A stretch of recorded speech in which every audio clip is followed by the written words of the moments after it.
Good day guys! So, Happy New Year sa inyo lahat. At ngayon, dahil New Year, tayo ay naglinis ng ating mga tank, ng ating mga crayfish. Ito na yung isang tank na nalinis natin. Nilagay natin dito yung mga maliliit na crayfish natin. And nakikita niyan, hindi yan ghost crayfish. Yan ay maliliit na crayfish galing dun sa isang maliit na tank natin. Kaya pala sila ganyan dahil hindi sila masyado naaarawan doon sa tank na pinaglalagyan nila. Kaya sila is mapuputi masyado. Dumako naman tayo dito sa baba. Ito naman yung ating susunod na lilinisin kasi medyo matagal na natin itong hindi nalilinisan. Ang ginagawa lang natin dito is lagi lang natin siya dinadagdagan ng tubig. So ngayon i-scrub natin ito. Tapos igahin natin yung tubig and palitan natin. At nandyan yung isa natin makulit. Magiging katulong natin yan mamaya sa pagtatapon ng tubig galing dito sa baba. Itong mga nasa taas is mga crayfish na medyo medium size. Iniwalay natin yung mga malalaki na, yung mga breeder size na. At yun naman yung ilalagay natin sa baba ng ating tank. Hiniwalay natin sila para sabay-sabay sila lumaki. Ito yung sinasabi ko sa inyo na medyo malalaki na yung mga large size, mga breeder size na natin itong mga crayfish na to. Hihiwalay na natin to. At tapos yung isang yun na medyo hindi gumagalaw na malaki. Yun yung pinakaunang breeder natin na crayfish. Yan yung mga pinakaunang batch natin. Ayan o, medyo mahina na siya. Magto 2 years na siguro sa atin ito. So baka ba maalam na yan any minute now. Tapos sila naman yung ilalagay natin dito sa tank na to. Kaya simulan na natin yung paglilinis. Masyado na makapal ang lumot dito. Kaya medyo mahirap tanggalin yung mga lumot-lumot niya. Matagal na kasi natin itong hindi nalilinisan. Siguro mga 6 months na simula nung huli natin itong ma-scrub na ganito. Kaya yung lumot nyo is nanigas na. Pati mga gilid-gilid niyan makapal na rin yung lumot. At makikita naman natin na sobrang itim nung tubig niya after nating makuskus yung mga lumot-lumot niya. Ito naman is itatapon natin dun sa halaman. Mainam daw to sa halaman itong mga lumot na to tsaka yung mga tubig na pinagpalitan natin doon sa mga aquarium natin. At ito na doon sa halaman, yung doon ating sa helper. Siya yung magtatapon ng mga nakuha natin tubig doon sa aquarium. Doon sa may halaman. Dito ay binibigyan natin siya ng instruction kung saan niya itatapon yung tubig. Doon sa kabila. At mali Doon, yung mga doon, there. nakukuha niya ng instruction. At sinasabi niya sobrang bigat daw, nahihirapan na siya. Kaya mo yan. Pero magaan lang naman yung yung tubig na binibigay natin sa kanya. Maliit na timbala yung binigay natin. Kaya kaya. Dito lang oh. Dito lang. Dito? Oo.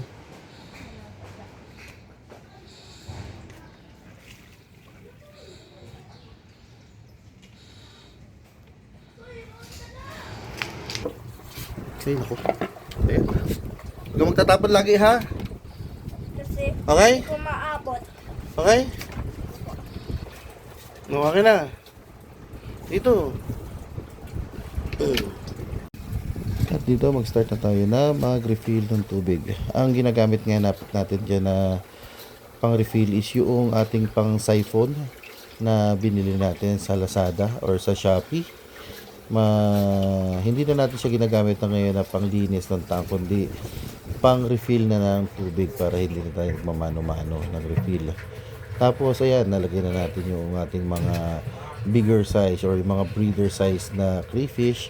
And ayan nagsisiksikan na sila doon sa dulo. Tapos itong isa naman na to, ito yung sinasabi ko sa inyo kanina na first batch na kinuha natin kay Step Step Farm na crayfish. Ayan, mukhang mamamahinga na to, malapit na to talaga kasi halos minimal na lang yung kanyang mga galaw dyan.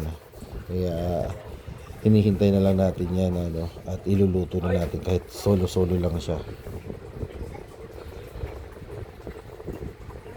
At dito sa isang tank natin kung saan natin kinuha yung mga white na crayfish is nandito, nilipat natin yung isang crayfish natin na buried. So madumi na rin itong lalagyan na to. Isa-siphon natin to at papalitan natin ng tubig para maging malinaw na yung tubig dito. Tanggalin natin yung mga dumi dito sa tank na to. Tapos dito na natin ilalagay muna itong ating breeder na buried. Habang nililinis pala natin or habang hinihintay natin na malinis yung filter nito, nilagyan muna natin ng aerator yung sa bubang tank para may hangin naman sila. Tapos ayan, dito sa taas maglalagay tayo ng ating mga hinarvest kanina or nung mas maaga-aga na mga apple snail. Paborito nila itong apple snail na to, medyo marami-rami tayo na harvest ngayong araw na to, kaya ipapakain natin to dito sa ating mga medium size na crayfish. Ayan. Maya-maya lang makikita nyo na yan, tigisan ng hawak na mga ram's horn snail yung mga crayfish natin yan. At yan, parang po mga palutang-lutang ng mga snail. Pero mamaya, bababa din yung mga yan. And mamumukbang na nung ating mga crayfish, yung mga snail na yan. Nakakatuwa lang na panoorin itong mga crayfish na to habang kumakain sila ng mga snail. Talagang ubos talaga. Sandali lang sa kanila itong mga snail na to.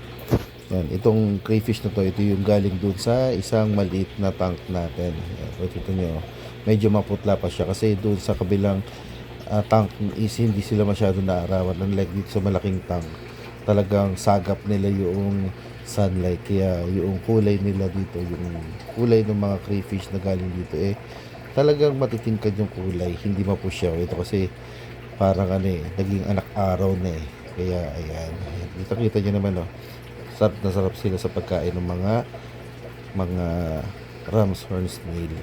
Halos tigi-tigisan na sila ng mga hawak dyan ng mga ram's horn, kinakain na nila.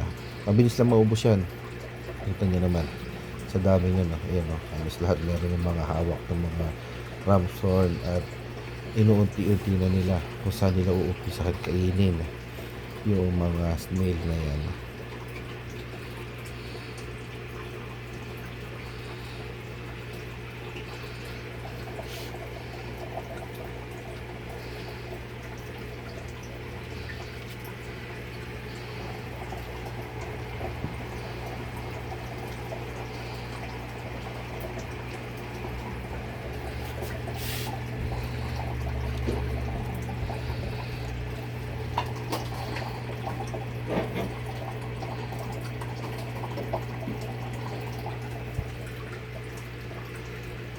Ito isang crayfish na to, gusto yung malaki talaga yung kanya kainin, pero hindi niya makakaya kasi masyado na matigas yun. Yun is yung nerit snail na galing sa freebies lang sa atin yung dati na bumili tayo ng isda sa may QC. Ayan. So guys, salamat sa panonood itong video na to. Sa mga umabot dito sa parting to, salamat sa inyo. Thank you for watching. God bless, stay safe, and see you on our next video. Bye.